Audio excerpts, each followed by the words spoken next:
Hello YouTube, it has been a while, hasn't it? Well, Rick and I have finally resumed our game of Axis and Allies 1914. We are on round 15.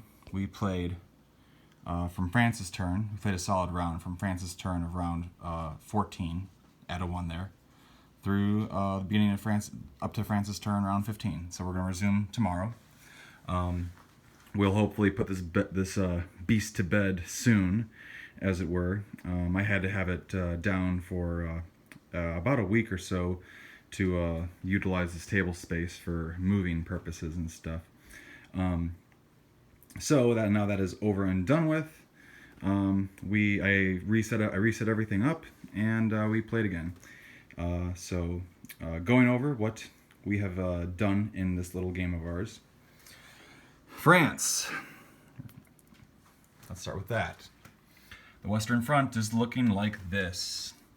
France took most of its forces from Belgium and sent them to Ruhr, which was wide open. Germany had all their units in Alsace.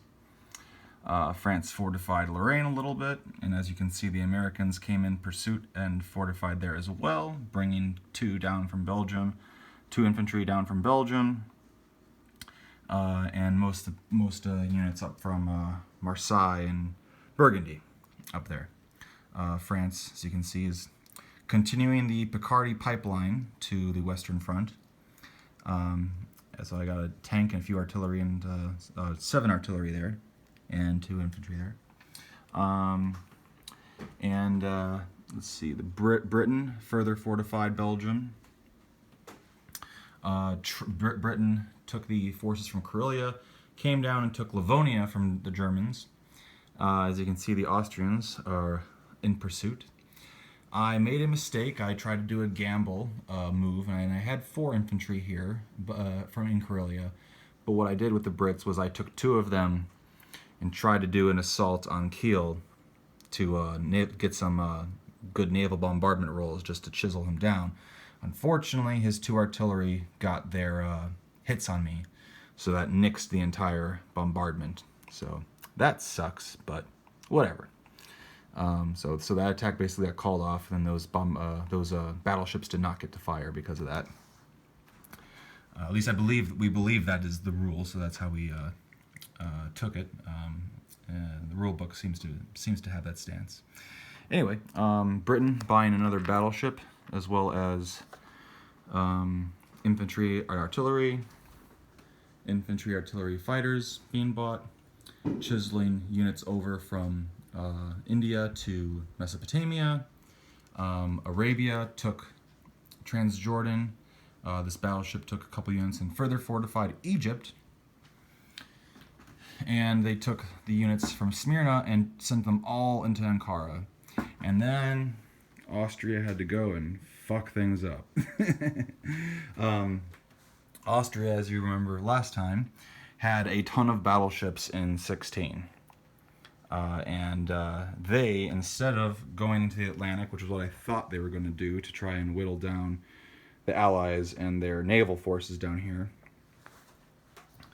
I thought they were going to go and do that because they would still have the odds in defense. But they didn't do that, and so I left it. The Americans bought more ships, left a battleship here to contain them there, and protect the transports that dropped units off in Spain. The units that were in Spanish Morocco moved over to Algeria. Then, so he took, instead of attacking the Atlantic with the Austria-Hungarian navy he had in 16, he opted to send them with some transports to Sea Zone 20, bleeding over into 21, and he invaded Ankara and got a naval bombardment. He tagged some units in Constantinople. He tried to bring them in, and I don't know what it is. I don't know what it is with this game. I'm rolling really good on the dogfights, and this turn is no exception to that. Pretty big deal with this one. So I eliminated his 1 Austrian fighter here, so I had the air superiority, he still was able to chisel me down significantly, but his rolls could have been better. He could have gotten more bombardment hits. So I was lucky with that.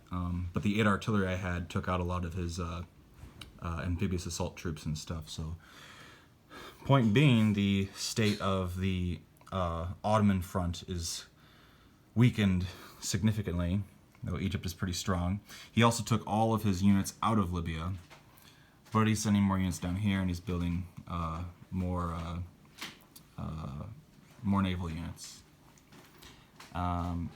Let's see, and let's see what else. Oh yeah, and then he's funneling units up to Tyrolia. Still not taking Piedmont. We're still having this little gap between us. So that's fun. But yeah, all the Germans funneling up from Rome up to there. And what he did first was he sent Austrians into Ruhr, the French-controlled Ruhr, in an attempt to whittle him down, and he did successfully. Again, I got really good luck on a roll of a dogfight. He had 2 fighters against my 5 French fighters, and I got 5 hits. It was sick. As you can see, a few Austrians survived, and then he came in with all of Germany from Alsace and eliminated Ruhr. But again, my fighters had a good dogfight roll, and I was able to eliminate Germany's fighters there.